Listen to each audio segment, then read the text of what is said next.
안녕하세요, 골든프렌즈입니다. 나는 주식을 해야 되는 이유에 대해서 얘기를 해줄게. 안 하면 안 돼?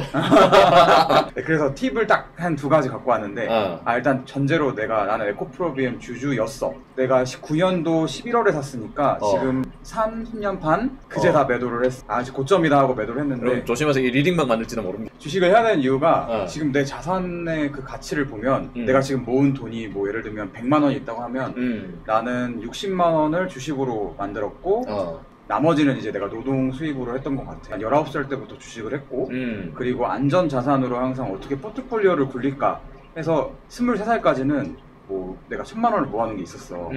뭐 알바하고 뭐 용돈 모으고 근데 그거를 주식에 다 맨날 깡통 쳤어. 맨날 돈 다 잃고 해서 지금 대략 따져보니까 한 2200만 원 정도를 내가 주식에 잃었. 수업료로 맨 처음에 초기에 다 잃었고 근데 그 이후에 이제 어떻게 하면 되겠다 해서 에코프로비엠을 산 이유랑 이제 앞으로 어떻게 하면 돈을 벌까에 대한 나의 꿀팁을 몇 개를 알려줄게. 내 생각으로는 광풍이 도는 주식들이 있어. 광풍이 도는 주식을 우리의 초기에 살 수 있다. 그거는 이제 나중에 안목이 길러졌을 때고 대략 어떻게 되냐면 16년도에 우리 한창 표저감 뭐 이런 게 있었어. 뭐 신라젠이라고 혹시 들어봤어? 들어봤지. 그게 이제 엄청 올라갔다가 깡통 차고 거래 정지됐다가 최근에 풀리지 않았나? 최근에 풀렸어. 근데 그게 이제 다 뭐 사기다 어쩌다 뭐 하는데 그치. 말 많지. 말 많아서 그때 우리가 탑승을 난 해야 된다고 생각하는데 이때 주의점은 액수를 내가 가진 재산의 뭐 한 10%?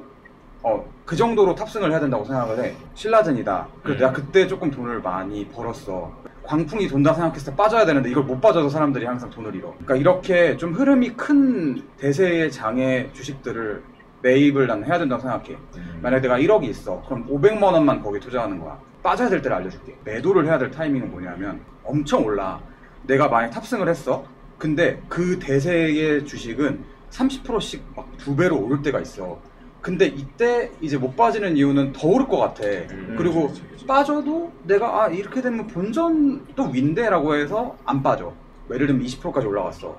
근데 이런 변동성이 큰 주식은 갑자기 막 마이너스 20%가 되거나 마이너스 30%가 되거나 다시 또 살짝 올라. 이때 난 빠져야 된다고 생각해. 그렇게 되면 여기에 이제 변동성이 큰 거품들이 이제 빠지는 신호거든. 나는 그걸로 항상 매도를 해. 이번에도 에코프로비엠이 상한가 15%, 상한가 15% 쭉쭉쭉 올라가다가 최근에 28%까지 올라갔는데 내가 매도할 때가 28% 올라갔는데 마이너스 뭐 한 5%까지 떨어졌어. 그래서 느낌이 왔어. 이제 빠져야 될 때구나.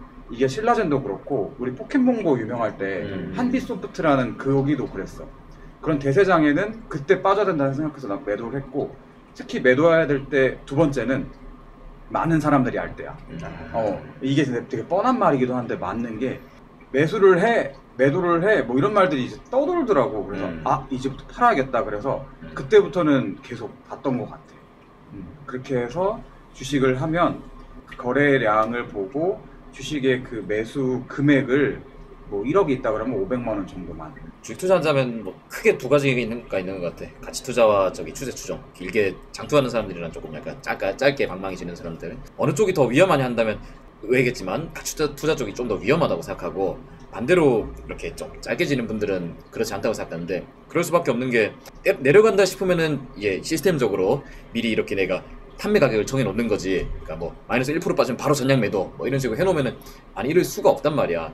과연 내가 나 같은 직장인이 그런 걸 할 수 있는가 하면 난 그것도 아닌 것 같거든. 그래서 나는 아예 전략을 바꿨어. 나 같은 경우에는 아예 안 팔아. 안 팔고 개별 종목도 그래서 아예 안 해. 국장조차도 안 해. 우리나라 주식 중에 내가 갖고 있는 건 없어. 그냥 나는 오직 미국 지수 하나만. 나는 그리고 1년에 빠져도 좀 별로 아쉽지가 않은 게 세액공제를 받으니까 뭐 1년에 한 뭐 10% 마이너스 난다고 쳐도 나한테는 크게 막 그게 마이너스까지는 아니거든. 왜냐면 원금 이상은 이미 세금으로 환급 받았어.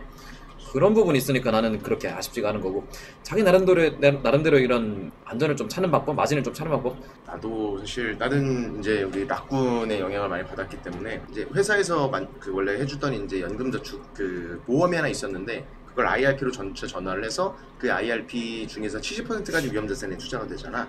또 다 인덱스 펀드로 넣고 내가 개인적으로 또 연금저축 펀드를 하나 만들어서 이걸 계속해서 그 S&P 500 지수에 이제 지속해서 투자를 해 나가고 있거든. 그 세액공제를 받을 수 있는 한도 내에서. 근데 세액공제를 받을 수 있는 이게 얼마 900까지. 최대 한도는 900만 원까지고 소득 따라 달라. 퍼센테이지가 5,500 근로소득만 있을 때 5,500이 넘어가면 저기 지방세 포함해서 16.5%, 16.5% 미만이면 13.2%.